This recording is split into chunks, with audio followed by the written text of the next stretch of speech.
Hello, I'm Dr. Lisa Belisle, and you are listening to or watching Radio Maine, our video podcast where we explore creativity and the human spirit with Maine-connected people. Today we have with us in the studio Jill Cremens, Jill, who is our newest associate at the Portland Art Gallery, but so much more, so creative, love all of the things that I have had a chance to read about you in the process of getting prepared for this. It's always fun to, you and I have sort of known each other a little bit-ish for the amount of time you worked at the gallery. But then when I'm reading all this background, I'm like, wow, she's so interesting. She's got so much fascinating stuff to talk about. So thanks for coming in and providing me with the opportunity to get to know you better. Yeah, I'm excited. Yeah. So, Jill, you are a graduate of the Savannah College of Art and Design. You're an artist in your own right. You also have a deep practice in yoga. You've really embraced creativity from a lot of different angles. What I want to start with is something that I think intrigues me the most, and that is this pretty significant episode that you went through of feeling somewhat rejected. Yeah. And I know it's a weird way to start, but I think it's such a powerful story. So talk to me about one of these turning points in your life that caused you to be like, no, I'm definitely going to keep being an artist despite the negative feedback that I got from this person that I really respected.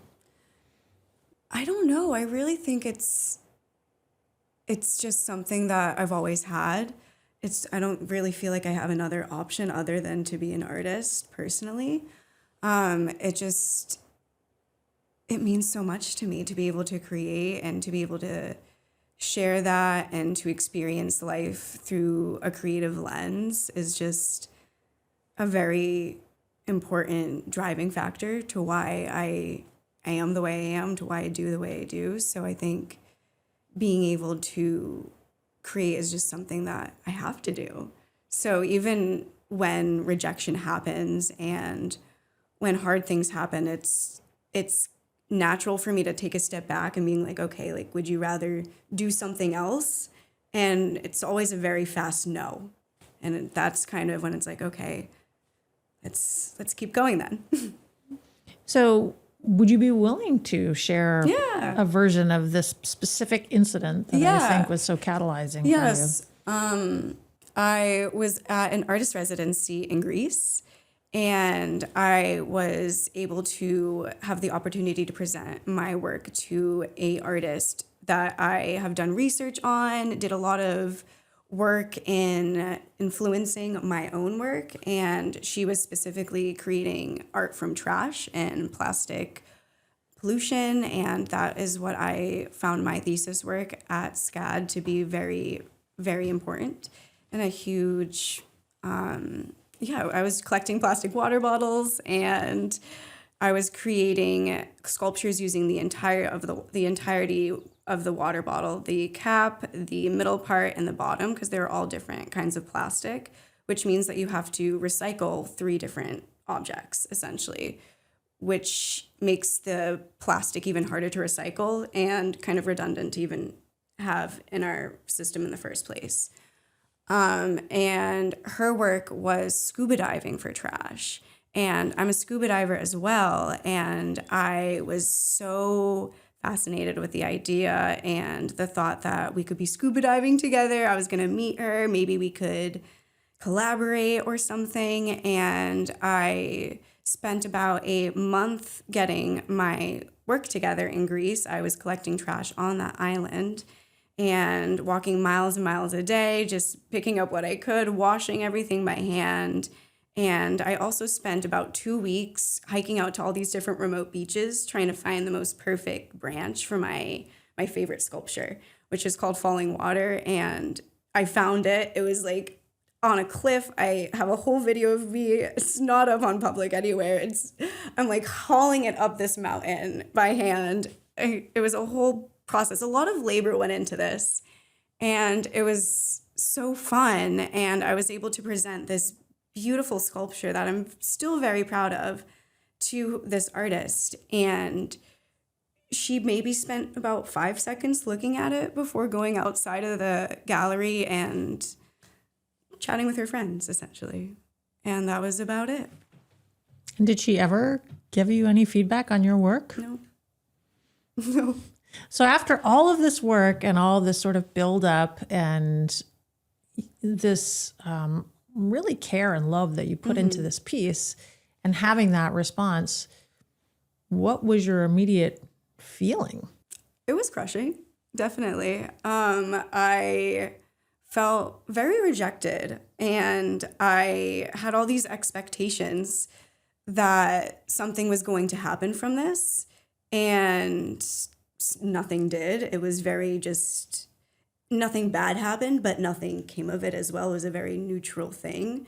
But because nothing good happened, it felt extremely negative. And I was crushed. And then I had to spend like 2 months on the island trying to find something else to do. And I just did a lot of yoga and did a lot of art that kind of reflected how I felt.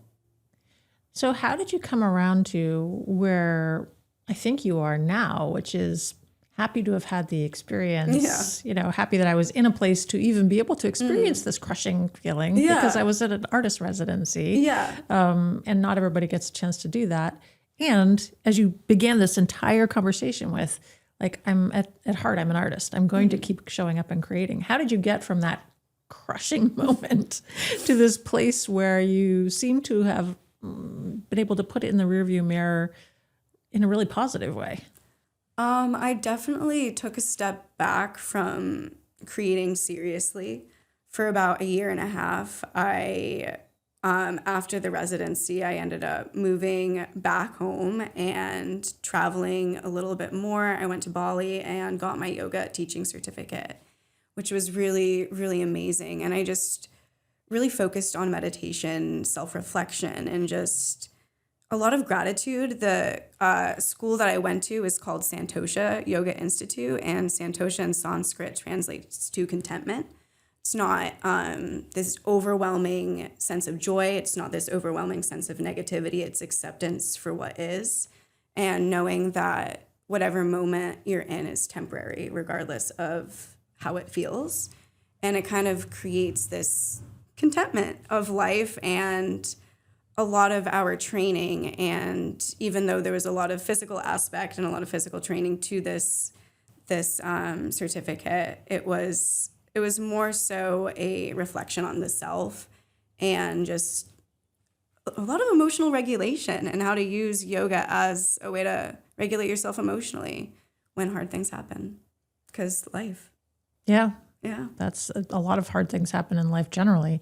But as an artist, I think in having spoken to so many Portland Art Gallery artists and artists beyond the Portland Art Gallery, I mean, rejection in art is kind of expected and also still doesn't feel great because you're really putting yourself into the pieces that you bring into the world. Mm-hmm.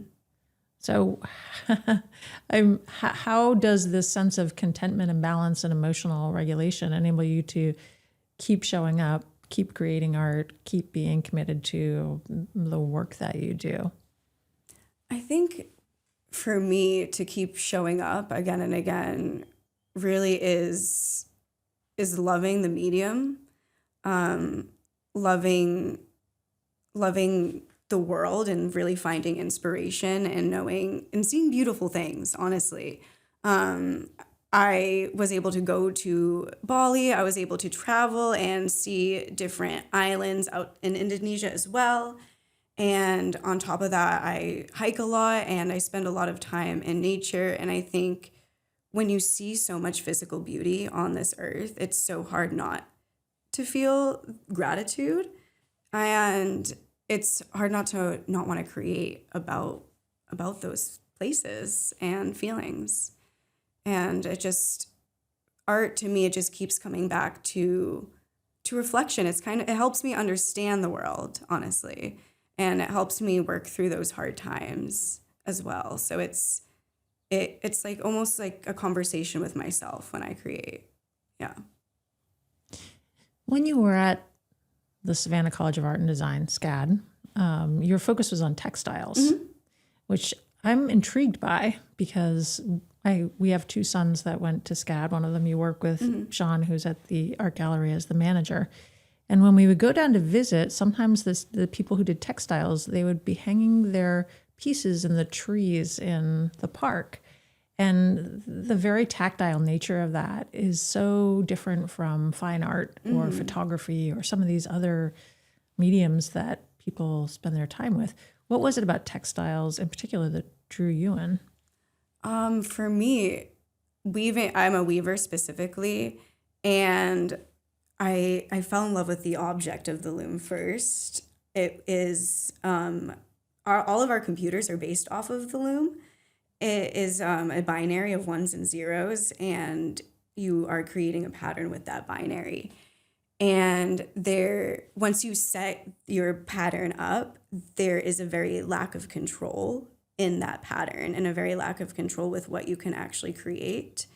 And even in the loom itself, it's very structured. There's a set width that you can always weave from, and then the rest you have up, like you have control over. So I think it's a very beautiful reflection of life to have all of these things that you don't have control over while you're making, and using your brain to create something unique and beautiful, because there is still so much that you have control over. You have control over the material, you have control over the length of the pattern, you have control over the binary to some extent. And I think weaving to me helps me understand life in a way and helps me be more comfortable with my own life situations, because like life doesn't always go the way you want it to, but it also does. So I think to me weaving is a very, very beautiful way of seeing that. So you just described the constraint aspect of the loom. So where's the freedom and the creativity? The freedom is in what is known as the weft, which is the horizontal lines that go across the loom, kind of what interlocks the vertical threads together. And within that, there is a second binary pattern that you can control and have a lot more freedom with. There's tapestry weavers, which weave in shapes, and that's a whole different kind of weaving style. I weave an overshot and a different kind of patterns, and really leaning into the control of the binary. And what that allows me to do is play a lot with wave patterns and a lot of different ways to control light, color, and it's more of a mathematical and experimental way to play with fiber art rather than the deep control that tapestry weavers have. So as you're talking, all these interesting connections are coming up for me, and some of them are related to artists that we've interviewed. And I'm thinking about, in particular, Ed Wintner, and the fact that he uses a combination of digital tools and also paint to pull things together. So he has some constraints, but he also has that creativity. And there's this sort of technical nature to his work, which is different than when I talk to other artists who maybe do watercolors. Their control is a different sort of control. It's not as mechanical in some ways. Do you think that some artists, because you are at the art gallery, you interact with all kinds of different artists and you've been to art school, do you think that different artists, their minds work different ways and then they may be drawn towards a medium based on the way their minds work? Oh, definitely. 1000%. I think more dreamy artists are definitely leading to more dreamier materials, and like materials that have a lot less control over them. But I also don't know. I think that I was talking with Sarah Ingraham once, and she mentioned that her fiber art is a way to get like a lot of feeling out and a lot of tactility out with her tufting work, whereas her painting is very much control, very much almost stressful to her, for lack of better words. And I feel the exact opposite, because I also paint and I work with pastels, and those are always really fun. But the exact opposite feeling happens to me. That lets me be free. It lets me be a lot more creative. Whereas the loom, it's almost stressful because it just feels that way. But I do think that different artists have different opinions. Like maybe Heidi Daub finds acrylic to be really stressful. Who knows? Well, I think it's so fun to talk to you about this, because when we went to visit Greg Day and he's using a 3D printer, I think you're probably right. There's some element of joy and then there's some element of stress, especially if you're doing this this is your work and your life and how you make money and support your household, that sort of thing. But I love that within one artist, you've already talked about Sarah Ingram, but you've talked about yourself. Like, this seems stressful, but this other thing doesn't seem so stressful, but they're both art. They're both creativity. You're both kind of showing up in the space. So, and there's something that continues to draw you in. Yeah. So recently I've been working with, watercolors. I love, I love watercolors in some ways. In other ways, I find them very frustrating because the colors won't do what I want them to. You know, there's a lot of like trying to mix things and make things look the way you want. And watercolors, they're based on water. They kind of do. So on the flip side, when I do stuff that is related to calligraphy and is a very fine nature to the way that you do the work, I'm drawn to that in a different way.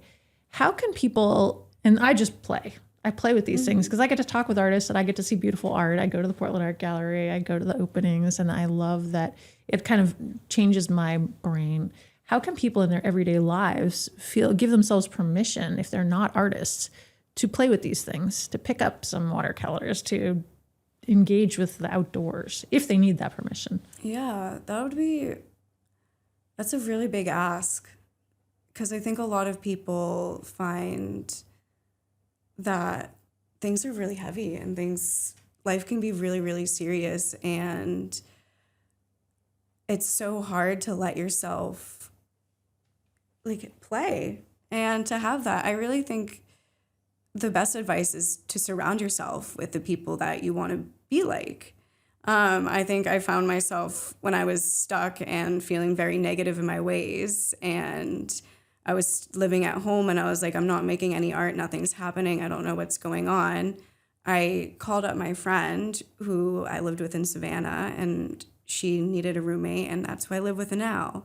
So I think once you make the decision to surround yourself with like-minded people, or not even like-minded, people that have a better mindset than you, and people that you find to be inspiring, and people that have that excitement and aren't afraid to play and have fun, I think that will naturally bring that out in you. And it might be hard at first, it might be a little uncomfortable, but slowly that playfulness does come out.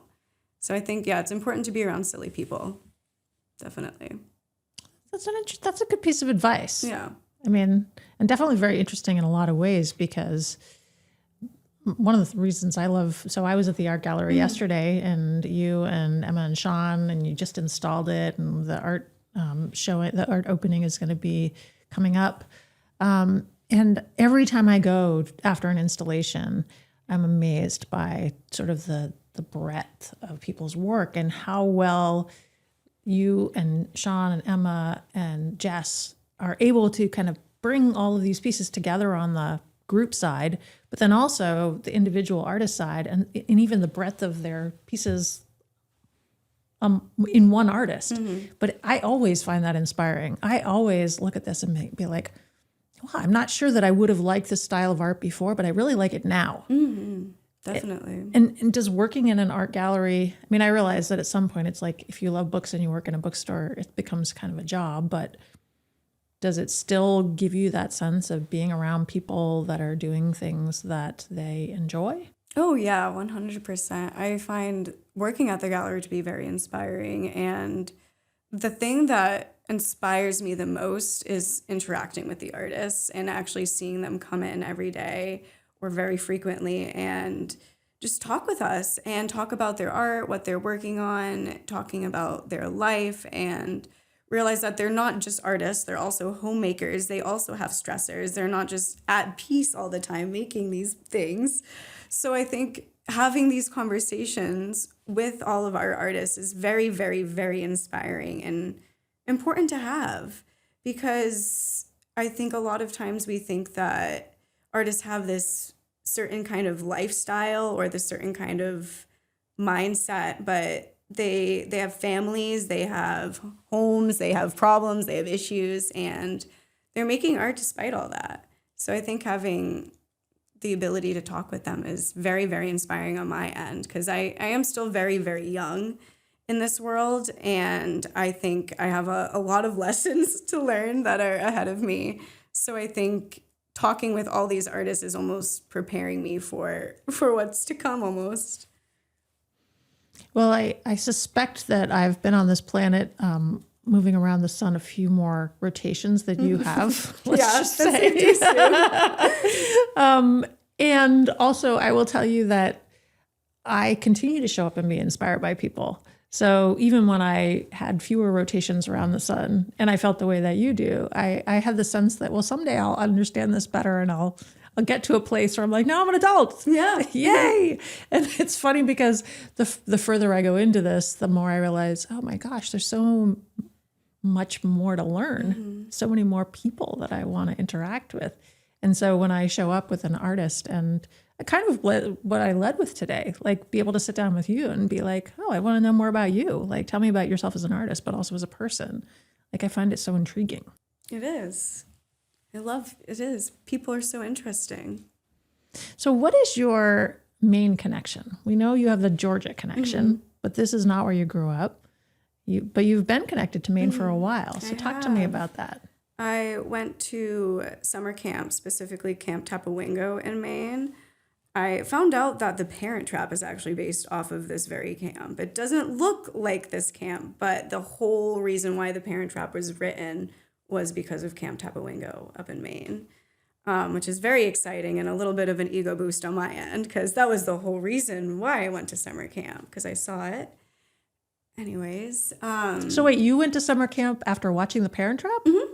Oh. I saw it when it was like, please let me go to summer camp, and I went. And I'm assuming this is the more recent version of The Parent Trap, not the original version. I actually don't know. Oh, well, tell me, who was the star of The Parent Trap that you watched? I mean, I watched the Lindsay Lohan one, but I don't know if Camp Tapawingo inspired the original or the Lindsay Lohan. Okay. Because this camp is, I think, 125 years old. Okay, so I'm going to have to do some research on this because I was a big fan of the original, and I like Lindsay well enough, but the original one was what drew me in. Yeah, and I also went to summer camp, and so I think this bit of trivia is kind of fun. I'm going to have to now do some research.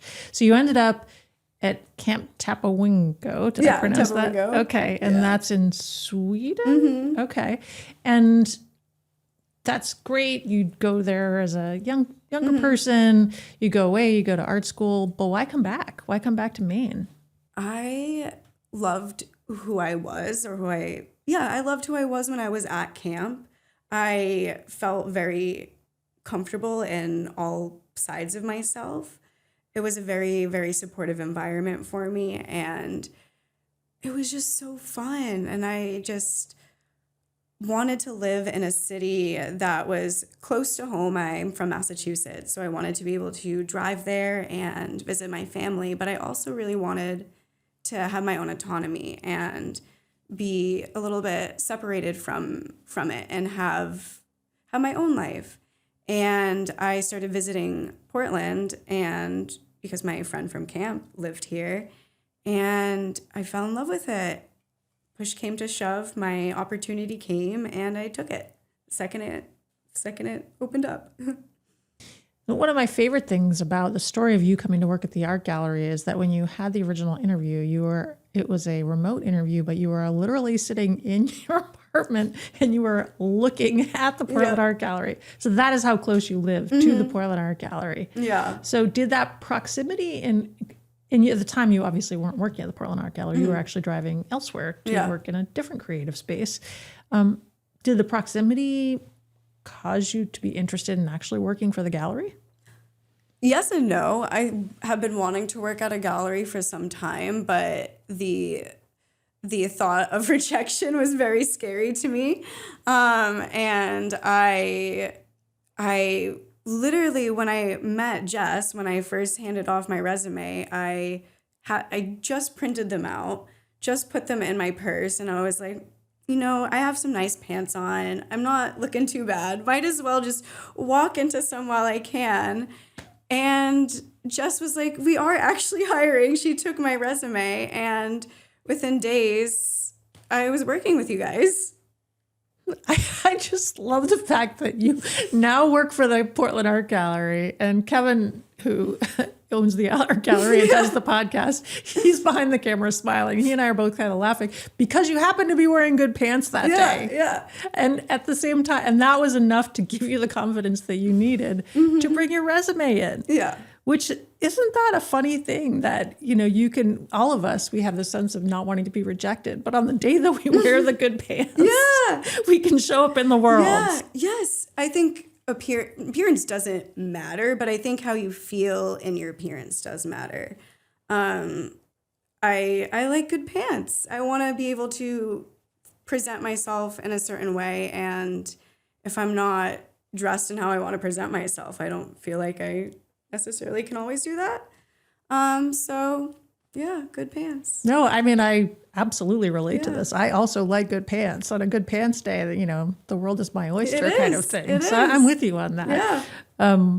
I just love it. Now it's every time I see you, I'm going to be like, how are your pants today? Do you feel like these are the good ones? I try to only wear good pants at the gallery, although there's one pair of pants. They're white pants that every time I wear them, I get a stain on them. Fair. Yeah. Yeah. The multiple. problem with white pants. Yeah. Yeah. I'm probably going to dye them brown. Okay. That's good. All right. So now those of you who are watching or listening to this podcast, now I know you're going to be asking Jill about her pants, but you have good pants apparently. So it's good. I want to talk to you about your creative inspirations. So we've already talked about yoga, obviously spirituality, reflection. Julia Cameron is one that came up. 4,000 weeks. That was of the thing. Oh, and science fiction. So those are all, it's such a disparate. I love all of the fact that you have so many different things that inspire you. What is 4,000 weeks? 4,000 Weeks is a book by, I want to say his name's Oliver Thomas, but I think I'm butchering his last name. And it is a book that I am about halfway through right now. And if we are lucky to live to 80, we only have about 4,000 weeks on this earth. It's very dark, but very jarring, I would say. But it's about how precious time is. And the book is originally supposed to be about time management. But it uses a lot of ancient philosophy to rework the brain into actually valuing your time in a different way, because we all want to manage our time, but I think once you change the word management into valuing, that becomes a different conversation of how you actually use it. And I've been really appreciating that book because I find myself wanting to do everything all at once. The world is so exciting and there's so many things to do. You can go kayaking, you can go skiing, you can go travel to a different country, you can go travel to see your friend, but you can also have a career, family, all these other things, and you can do all of them, but not at the same time, if that makes sense. So it's sitting down and with yourself and being like, where am I at this current point and what do I value, and going with it. And yeah. So again, it comes back to this idea of constraint. Mm-hmm. I mean, with the loom, you've got the constraint of the setup. With 4,000 weeks, you have the constraint of a life, but it's not a constraint that a lot of us think of. Mm-hmm. Some of us are like, I got all kinds of time. What's the problem? But I think you're right in this sort of mindful approach where you have to actually make a decision. Mm-hmm. I can do this or I can do this. I cannot do all of the things. The artist's way, that's a slightly different approach. And Julia Cameron's gotten a lot of I mean, people know her work really well. And a lot of artists talk about the artist's way. A lot of writers like me talk about the artist's way as an inspiration for them. What do you think it is about Julia Cameron's work, The Artist's Way, and her other books that have captured people's attention? I think it's a really beautiful creative workbook. I think it's a really playful way to approach being creative without feeling silly. I really loved, I followed it. I was reading chapter by chapter. I really did the 3 pages a day, and I still do. And I find her work to be meditations of mindfulness. And her work is almost a way to open up that brain space. I really, really appreciated the 3 pages a day specifically because I feel like I wake up and my brain is just so loud already. And being able to write those 3 pages, do the yoga, do all those things in the morning really helps ground me for the rest of the day. So I found her book to be a really great jumping point whenever I am really, really stuck, whenever I don't know what to do, whenever art is extremely, extremely hard. I just restart the book, and by the time I get halfway through it, I'm almost fixed, I would say. It's a very great way to reconnect with yourself as an artist, and her advice and the prompts that she assists with are very effective, to me at least. One of the things that I've noticed in your coming to work with the gallery, every person, whether it's Kevin, Emma, Jess, Sean, and others who have worked with the gallery, everybody has this different thing that they bring into the organization. And you immediately jumped on community events. You're like, why are we not putting ourselves more out there? We should be on community calendars. And I completely agree with you. I mean, I think outreach is very important. And I think what we have is so special that why wouldn't people want to come to our openings? Why wouldn't people want to come to our events? I mean, I feel inspired, even if I'm just stepping through the door. The sense of community and the sense of sort of creating awareness of what the art gallery is bringing. Why is that important to you?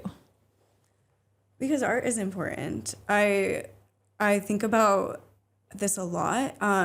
My roommate is a nurse, and sometimes I have all my own personal battles with, does what I do matter when my roommate is spending 12 hours in a hospital saving lives, doing goodness knows what. And sometimes I deeply reflect. I'm like, is what I'm making worth it? Is all of this worth it? And then I love anthropology.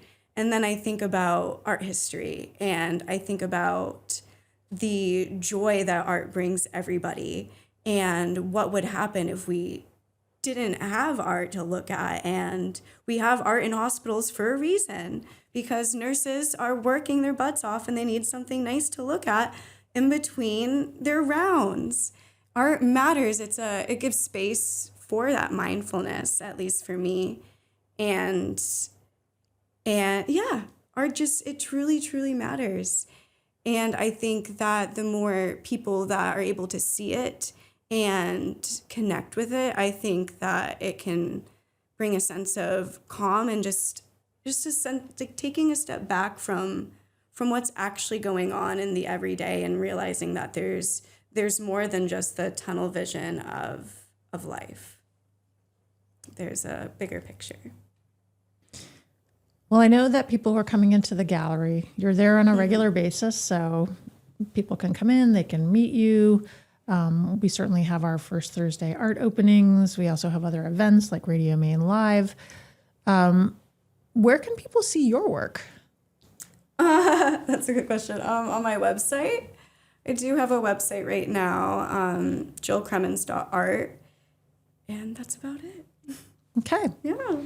Well, Jill, I really appreciate having the chance to sit with you and to learn more about you. And obviously, people who are coming into the gallery will have the opportunity to interact with you. I think you've been a great addition to the group. So it's been fun to get to know you more today, but certainly I'm looking forward to continuing to connect as time goes on. Yes, likewise. Thank you. Thank you. Yeah, thank you, Lisa. I'm Dr. Lisa Belisle. You've been listening to or watching Radio Maine, our video podcast, where we explore creativity and the human spirit with Maine-connected people. And today we've been exploring with our latest Portland Art Gallery associate, Jill Cremens, who is an artist and a yoga teacher and so many more things. I do encourage you to come visit with Jill at the Portland Art Gallery in Portland, Maine. Although if you can't get to Portland, Maine, at least not today, then you could give a call. She'll be there on the other end of the phone. She's answering emails.